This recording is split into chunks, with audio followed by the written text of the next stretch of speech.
හරි. අපි කෙලින්ම මාතෘකාවට බහිමු. අද මේ පැහැදිලි කිරීමෙන් අපි කතා කරන්න යන්නේ අපේ සිරුරේ තියෙන ඒ වගේම මුළු සත්ව ලෝකයේම තියෙන හරිම සංකීර්ණ පුදුම හිතන අවයවයක් ගැන. ඒ තමයි ඇස. ඇස් ගැන අපි එදිනදා ලොකුවට හිතුවේ නැති වුණාට මේක ඇතුලේ හැංගිලා තියෙන විද්‍යාත්මක කතාව ඇහුවාම අපිට අදාහ ගන්නත් බැරි වේවි. මේ කතාව පටන් ගන්න හොඳම තැන තමයි චාල්ස් ඩාවින්ගේ ප්‍රකාශයක්. ස්වභාවික වර්ණයෙන් ඇසක් වගේ දෙයක් ඉබේම හැදෙනවා කියන එක හරිම විකාරයක් වගේම පැහැදිලි කරන්න අමාරු දෙයක් කියලා ඩාවින් පවා පිළිගත්තා. ඇත්තටම ඒ කාලේ පෙනුනේ ඇස කියන්නේ නිකම්ම අහම්බෙන් හැදෙන්න බැරි තරම් පරිපූර්ණ අවයවයක් විදියටයි. පරිණාමයට විරුද්ධව තිබුණු ලොකුම තර්කයක් උනේත් මේ සංකීර්ණ අවයවයම තමයි. නමුත් පහුගිය දශක කිහිපය ඇතුළත විශේෂයෙන්ම මෑත කාලයේ කරපු දැවැන්ත පර්යේෂණ නිසා මේ ලොකු අභිරහස විසඳ ගන්න විද්‍යාඥයන්ට පුළුවන් වෙලා තියෙනවා. අපේ පෙනීමට මුලපිරුවේ අතීතයේ හිටපු තනි ඇසක් තිබුණු මුතුන් මිත්තෙක්ද? ඒ විතරක් නෙවෙයි අදටත් අපේ මුලේ ඇතුලේ සැඟවුණු තෙබන ඇසක් ක්‍රියාත්මක වෙනවද? මේ විස්මිත කතාව තමයි අපි අද මේ කරුණු ඔස්සේ දිග හරින්නේ. පළමු කොටස. ඇස පරිණාමය වුණේ කොහොමද? සරල ආලෝක ලපයක ඉඳලා සංකීර්ණ කාචයක් දක්වා ආපු ගමන. මේ අපූර්ව සොයාගැනීම හරියටම තේරුම් ගන්න නම් ඇසක් කියන්නේ එකපාරටම මැවුණු දෙයක් නෙවෙයි කියන එක අපි මුලින්ම වටහා ගන්න ඕනේ. පෙනීම කියන්නේ කොච්චර සාර්ථක පරිණාමික උපක්‍රමයක්ද කිව්වොත් සත්ව ලෝකයේ එකිනෙකට සම්පූර්ණයෙන්ම වෙනස් සත්ව කාණ්ඩ අතරේ පෙනීම අවම වශයෙන් 45ක් වතාවක් සමහර එක 65ක් වතාවක් විතර ස්වාධීනම පරිණාමය වෙලා තියෙනවා. ඒ කියන්නේ මේක කොච්චර අත්‍යවශ්‍ය දෙයක්ද කියනවන වෙනස් සතුන් අතර මේක නැවතත් ස්වාධීනවම නිර්මාණය වෙලා තියෙනවා.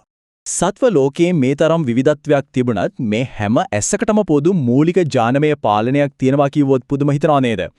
ඒ තමයි PAX6 ජානය. ඇස සහ මොලේ වර්ධනය පාලනය කරන ප්‍රධානියා විදිහට මේ ජානය හඳුන්වන්න පුළුවන්. වසර බිලියනයක් තරම් පරණ මේ මූලික ස්විච්චය පිනිමි තියෙන හැම සත්වයකටම වගේ පොදු දෙයක්. පෙනීම මුලින්ම පටන් ගත්තේ හැඩතල පැහැදිලිව දකින්න පුළුවන් විදියට නෙවෙයි ඔප්සින්ස් කියලා හඳුන්වන ප්‍රෝටීන විශේෂයක් කරහා එළිය සහ අඳුර විතරක් වෙන් කරලා අඳුර ගන්න තමයි මුලින්ම පුළුවන් වුනේ. හරියට අදටත් ප්‍රනේරියා වගේ පැතලි පණුවන්ට තියෙනවා වගේ කිසිම චලනයක් හෝ හැඩයක් නොපෙනෙන ඊටාම සරල මූලික පෙනීමක් තමයි මුලින්ම ඇති වුනේ. මෙතනදී අදිට හමු වෙන වැදගත්ම කාරණය වෙන්නේ මේ පරිණාමික කාලරාමුවයි. පැතලි සෛලස්තරයකින් පටන් අරගෙන ආලෝකයේ දිශාව හොයාගන්න කෝප්පයක් වගේ නැවිලා ඊට පස්සේ පින්හෝල් කැමරාවක් වගේ කුඩා සිදුරක් හැදිලා අවසානයේදී සංකීර්ණ කාචයක් දක්වා මේක පරිණාමය වෙනවා. පරිගණක ආකෘති වලින් තහවුරු කරලා තියෙන විදිහට මේ දැවන්ත පරිණාමික පිම්ම පනින්න ගත වෙලා තියෙන්නේ අවුරුදු ලක්ෂ 4ක් වගේ සාපේක්ෂව ඊටම කෙටි කාලයක්. මේක හරිම වේගවත් ක්‍රියාවලියක්. දෙවන කොටස මිනිසා සහ බූවල්ලා අතර වෙනස.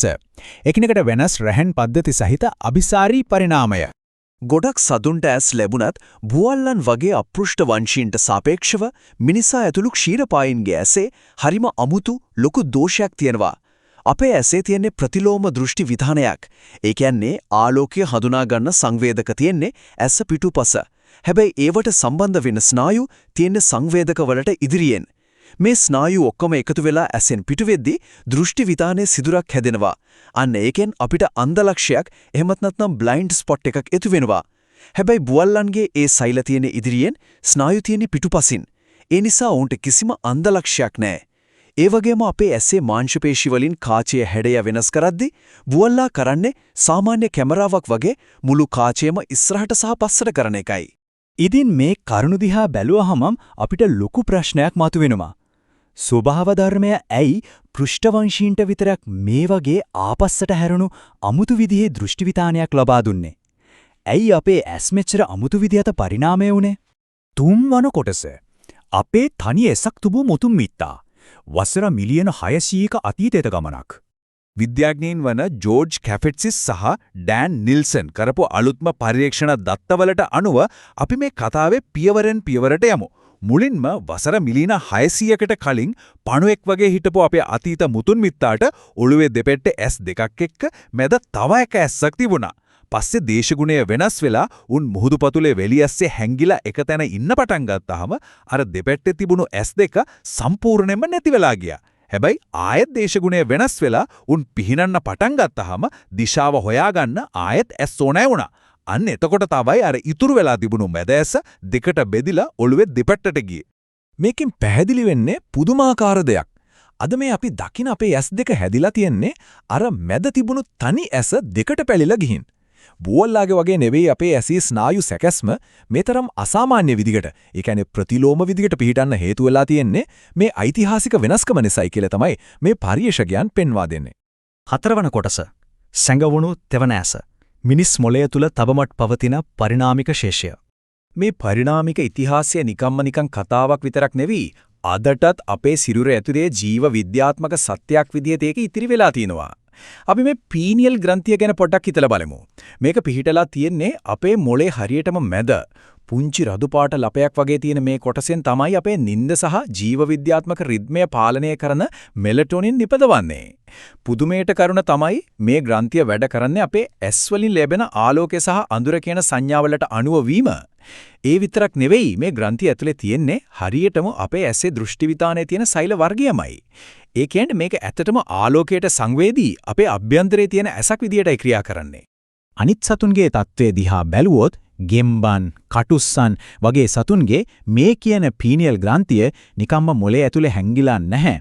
ඒක යාළගේ හිස මුදුනේම කාචයක්, කෝණියාවක් සහ දෘෂ්ටි විතානයක් සහිතව පැහැදිලිව දකින්න පුරුවන් පෙරයිටල් ඇසකට කෙලින්ම සම්බන්ධ වෙලා තියෙනවා.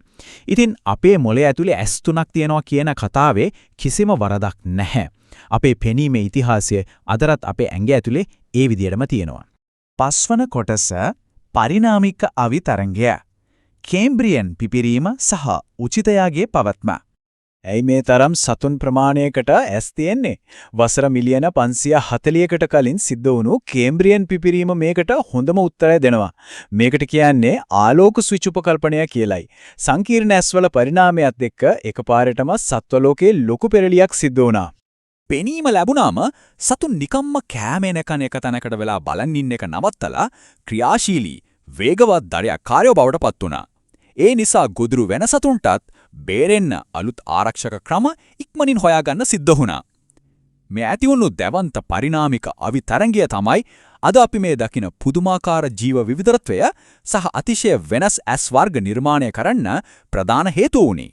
ඉතින් මේ හැම දෙකින්ම අපිට තේරුම් ගන්න පුළුවන් වැදගත්ම කාරණය වෙන්නේ අපේ ඇසේ තියෙන අන්ධලක්ෂ්‍ය වගේ යම් යම් අඩුපාඩු තිබුණත් මානව දෘෂ්ටිය කියන්නේ සබාදාමේ තියෙන අතිශය කාර්යක්ෂම සහ සම්පත්දායක විශිෂ්ට නිර්මාණයක් කියන එකයි. පරිණාමය කියන්නේ හැම වෙලේම පරිපූර්ණම් පාර හොයාගන්න දෙයක් නෙමෙයි.